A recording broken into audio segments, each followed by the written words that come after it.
সভাপতি 2001 সালের পরে 2001 সালের পরে আওয়ামী লীগকে নেতৃত্ব দিয়ে আজকে এখানে একটি সুসংগঠিত দলে পরিণত করেছেন। আজকে এই জনসভায় যারা উপস্থিত আছেন, আলী আমরের ভাইপো সব শেষ তন্ময়কে, কাল এই বৈরী আবহাওয়াকে উপেক্ষা করে আপনারা এখানে এসেছেন, আপনারা ভালোবাসেন তন্ময়কে। আমাদের এই এলাকার মানুষ যে ভালোবাসে সেই জায়গায় পৌঁছতে চাই। আপনি বলেছেন বাংলাদেশ উন্নয়নের মহাসড়কের জায়গা, আমরা দাবি করি আমাদের এখানে একটি ইনস্টিটিউট অফ ম্যানেজমেন্ট, বঙ্গবন্ধু পরিবারের গর্বিত সন্তান, কত সাবলীল সহজ, এবং তাদের তরফ থেকে তন্ময়কে শুভেচ্ছা স্বরূপ এই উপহার দেওয়া হচ্ছে। আপনাদের সামনে তার মূল্যবান বক্তব্য রাখবেন।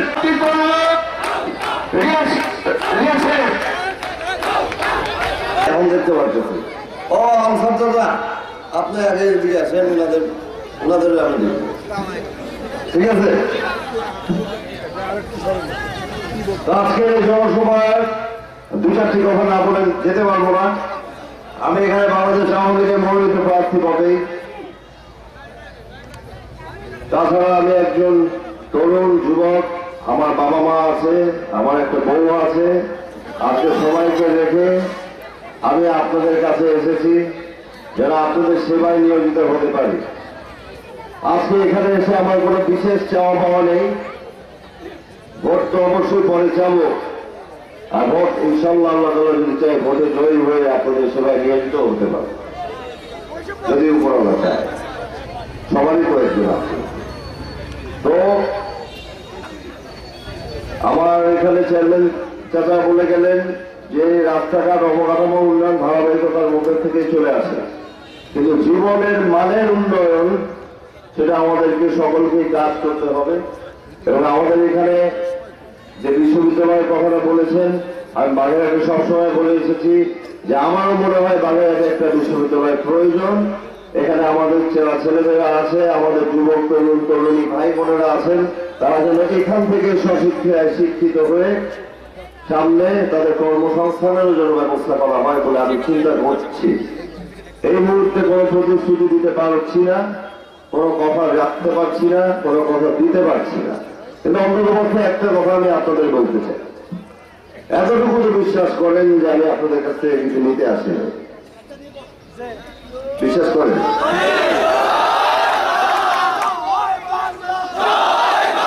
আমাকে এই বাগেরহাটে আসা যাওয়ার মাধ্যমে আজকে সবার সাথে গণসংযোগের মাধ্যমে দেখা হয়েছে, কথা হয়েছে, আপনারা ভালোবাসা দেখিয়েছেন, আপনাদের সুখ দুঃখের কথা বলেছেন। এই সুলতানপুর সহ যে সমস্ত দুঃখের কথা আছে সবই আমি শুনেছি। রাস্তাঘাট কিছু জায়গায় বাকি আছে। আমাদের মাননীয় সংসদ সদস্য তিনি যখন ছিলেন অনেক উন্নয়নমূলক কাজ করেছে। একটা কথা বলে যেতে চাই যে আমাদের আজকে জাতীয় সংসদ নির্বাচনে 300 আসনে 300 জন প্রার্থী। একজন এমপির কিন্তু কিছু বাধা থাকে। একজন এমপি এসে আপনার ঘরে সবকিছু ঠিক করে দিতে পারে। একজন এমপি যদি সে নির্বাচিত হয়, তারা একটা গাড়ি পায়, একটা বাড়ি পায়, বেতন পায়, আর কিছু বরাদ্দ পায়, যে সমস্ত কোনো কিছু আল্লাহর মতে আমার দরকার নাই। আমার উপরে আল্লাহ আছেন, আমার মায়ের দোয়া আছে, দোয়া নিয়েই আসছি। আমার নেত্রী আমাকে মনোনয়ন দিচ্ছেন, আজকে দল আমাকে গ্রহণ করছে, আপনারা আমাকে সম্ভবত গ্রহণ করছেন। যদি গ্রহণ না করছেন তাহলে হয়তো এখানে আসছেন না।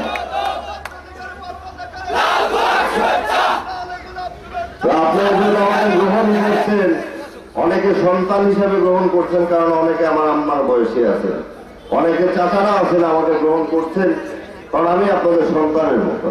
আর আপনাদের সন্তান যদি মাঝে মাঝে কিছু চায় বসে আপনার কাছে, সেটা তো আপনি না দিয়ে পারেন না, পারেন? আমি আপনাদের ভোটের আগে তো আছে দোয়া বলবেন, ভোট ইনশাল্লাহ 30 তারিখে আপনারা নৌকা মার্কায় দিবেন বলে আমি বিশ্বাস করি। আমার মনে হয় ডেমোক্রেট ইউনিয়ন আওয়ামী লীগ সুসংগঠিত এবং ঐক্যবদ্ধ আছে, এখানে অঙ্গ সংগঠন ঐক্যবদ্ধ আছে। সবচেয়ে বড় কথা, এখানে জনগণ আমাদের দলের সাথে আছে বলে আমি মনে করি। আমাদের এখানে যারা জনপ্রতিনিধিরা আছেন, আমাদের চেয়ারম্যান মেম্বার যারা আছেন, সকলেই জনপ্রতিনিধি এবং আপনাদের সেবায় তারা নিয়োজিত আছেন। তো এখন আগামী জাতীয় সংসদ নির্বাচনে আমি এখানে যদি প্রতিনিধিত্ব করতে পারি, তাহলে যে উন্নয়নের ধারায় বাংলাদেশ এগিয়ে যাচ্ছে, যে সমস্ত উন্নয়নের পরিকল্পনা আমাদের রয়েছে, শুধু বাগেরহাট ঘিরে নয়, সারা দেশ ঘিরে আছে। আমি চেষ্টা করবো আমার জায়গা থেকে, আমি বাগেরহাটে একটু বেশি কাজ করানোর চেষ্টা করতেই পারি।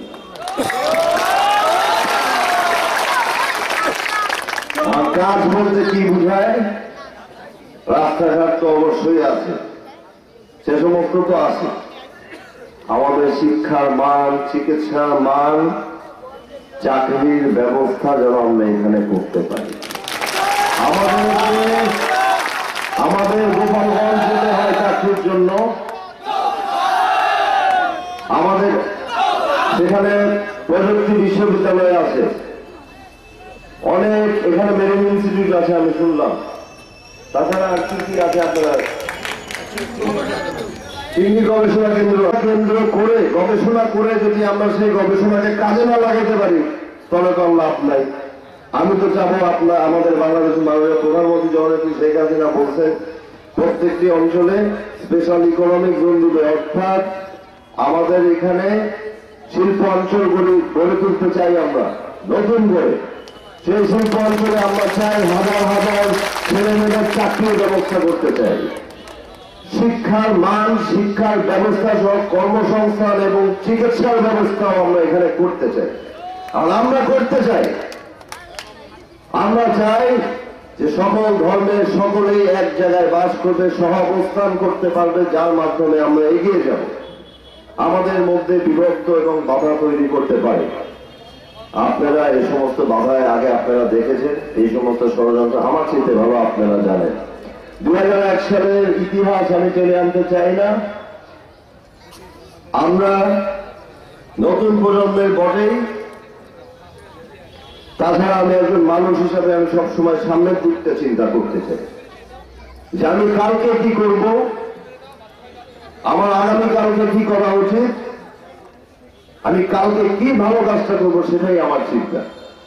সে শিক্ষাটাই আমাদেরকে দেওয়া হয়েছে, যার জন্য প্রতিহিংসার রাজনীতিতে বিশ্বাস করি। আমাদের মাননীয় প্রধানমন্ত্রী জননেত্রী শেখ হাসিনার পুত্র, আমার ভাই, তিনি পড়াশোনা করে এসে আমাদের দেশে তথ্য প্রযুক্তি উপদেষ্টা এবং মাননীয় প্রধানমন্ত্রী এই খাতে তিনি কাজ করছেন এবং এই খাতটি আমরা এগিয়ে যাচ্ছে।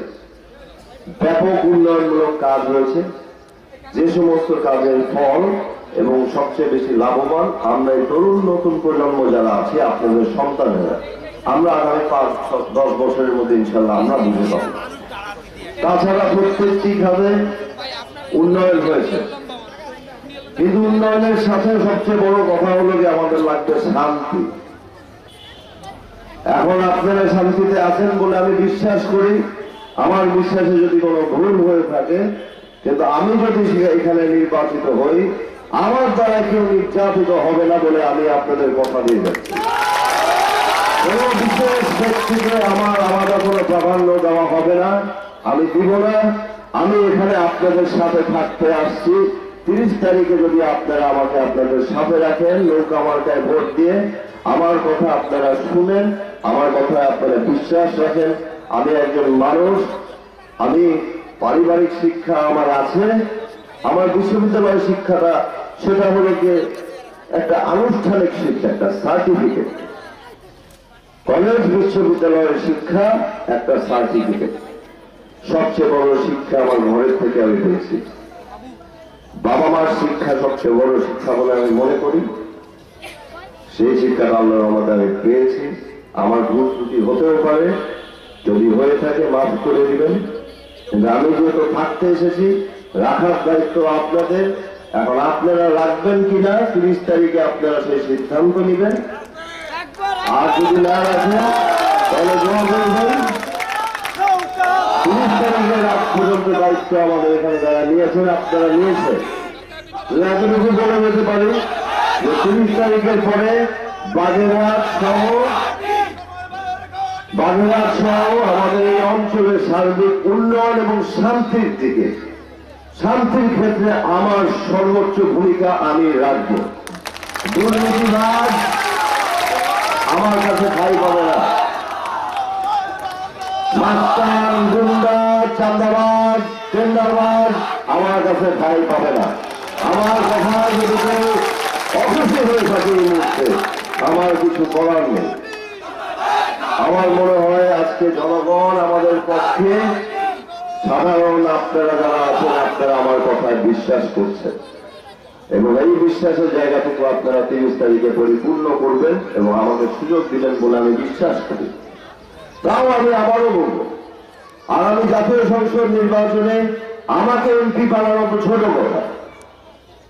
আমার পিতা পার্শ্ববর্তী এলাকা থেকে নির্বাচন করে আসছেন বহু বছর ধরে। একসময় বাগেরহাট 2 আসনের নির্বাচন করেছিলেন। সে সময় 2001 সালে বহিরাগত ষড়যন্ত্র এবং বিভিন্ন সন্ত্রাসী বাহিনীর দ্বারা ভোট সেন্টার দখল এবং রেজাল্টের পরিবর্তনের জন্য তিনি এখানে আপনাদের প্রতিনিধিত্ব করতে পারেননি বলে আমি বিশ্বাস করি। আজকে আমি আসছি আপনাদের কাছে, এই দায়িত্ব আপনাদের ইস্যু।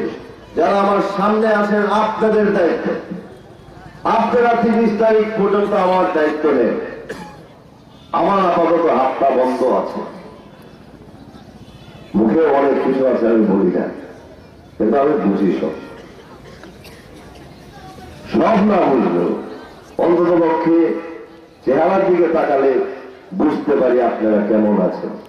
ব্যবস্থাবাসী আল্লাহর রহমতে ভালো আছে এবং আমি মনে করি, কারণ আমি এখানে গণসংযোগ যখন করেছি, স্বাভাবিকভাবে বাংলাদেশের প্রত্যেকটি মানুষের জীবনের মান উন্নয়ন করা আমাদের নেত্রীর একার পক্ষে সম্ভব না। যার জন্য আমাদের একদম তৃণমূল পর্যায় পর্যন্ত আমাদের নির্বাচন হয়, সেখানে জনপ্রতিনিধিরা উঠে আসে। আমাদের মেম্বার নির্বাচন হয়, আমাদের চেয়ারম্যান নির্বাচিত হয়, আমাদের পৌরসভায় নির্বাচন হয়, আমাদের উপজেলায় নির্বাচন হয়, জাতীয় সংসদে নির্বাচন হয়। তারপরে তারা ভূমিকা রাখে, তারপর মাননীয় প্রধানমন্ত্রী সেই অনুযায়ী কাজ করে। আর আমাদের এই নিজের দিক থেকে যদি কোনো ভুল ত্রুটি হয়ে থাকে, তাহলে সেই ভুল ত্রুটির দায়ে আমরা কোনো সময় তো আমার মাননীয় প্রধানমন্ত্রী জননেত্রী শেখ হাসিনাকে দিতে পারি না, পারি। তা আমি বিশ্বাস করি যে আজকে ব্যবস্থাবাসী ঐক্যবদ্ধ আছেন।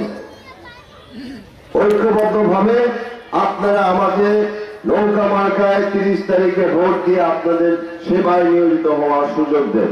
আমি আবার বলছি, আমি এখানে আপনাদের সন্তান, আমি অনেকের ভাই। আমি এখানে আপনাদের কাছে দাবি রাখতেই পারি। জাতির জনক বঙ্গবন্ধু শেখ মুজিবুর রহমানের নেতৃত্বে দেশ স্বাধীন হয়েছে। আজকে জননেত্রী শেখ হাসিনার নেতৃত্বে দেশ এগিয়ে যাচ্ছে। আজকে যে সমস্ত সামাজিক অর্থনৈতিক ভাতা প্রদান করা হচ্ছে, আপনারা সকলেই অবগত আছেন, আপনারা জানেন এসব বিষয়। আজকে আমি মাননীয় প্রধানমন্ত্রীর প্রতিনিধি হয়ে এখানে এসেছি, আমার দলের মনোনয়ন পেয়ে এখানে এসেছি। তাই আমি দাবি করতে পারি যে আমাকে আপনারা 30 তারিখে নৌকা মার্কায় ভোট দিয়ে সেবক হওয়ার সুযোগ করে দেন, নেতা নয়।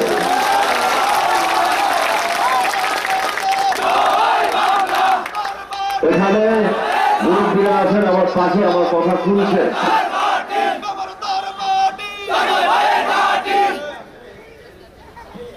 আমার পাশে যারা আছেন, যারা মাঠে আছেন, আপনাদের সকলের উদ্দেশ্যে একটা কথা বলতে চাই।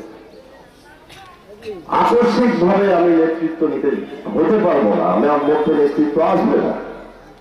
আমি আপনাদের সেবায় নিয়োজিত হতে পারলে, যদি আমি সেবক হতে পারি, আর যদি আমি আপনাদের প্রত্যেকের উঠোনে আসতে পারি, সেদিন আমি মনে করবো আমি নেতা। যদি আমি নির্বাচিত হই, আমি চেষ্টা করি আমি অল্প সময় পেয়েছি এখানে নির্বাচন করার জন্য। যতটুকু সময় পেয়েছি আমি চেষ্টা করেছি আপনাদের সাথে হেঁটে চলে কথা বলে অনেকের উঠোনে আমি গিয়েছি। চেষ্টা করব, এই বাগেরহাট অঞ্চলে আমাকে দায়িত্ব দেওয়া হয়েছে, নির্বাচনের জন্য প্রার্থী করা হয়েছে। যদি নির্বাচিত হই, এই 2,80,000 ভোটার আছে এখানে, শুধু বেমরটা না, বেমরতে আমাদের ভোটার কত আছে? 18,000 ভোটার আছে এখানে। এর মধ্যে স্বাভাবিকভাবে অনেকে নৌকা মার্কায় ভোট দিয়ে থাকে, অনেকে ধানের শীষে অনেক সময় ভোট দিয়ে থাকে। তাদের ভোট আছে, আমাদেরও ভোট আছে। কিন্তু আমি যদি নির্বাচিত হই, আমি এখানে সকলেরই কিন্তু নির্বাচিত এমপি হব। যার জন্য আমি প্রতিহিংসায় বিশ্বাস করি না। এখনো বলে যাচ্ছি যে আমি আমার পক্ষে, আমার দায়, আমার দ্বারায় কেউ নির্যাতিত হবেন না। আমি কথা বলে যাচ্ছি, আমি মুসলমান, আমার একটা কথা আপনারা বিশ্বাস করে রাখেন। ভোটের দিন যারা নৌকা মার্কায় ভোট দিবেন, যারা দিবেন না তাদেরও কোনো অসুবিধা হবে না। আপনারা আমার জন্য দোয়া করেন।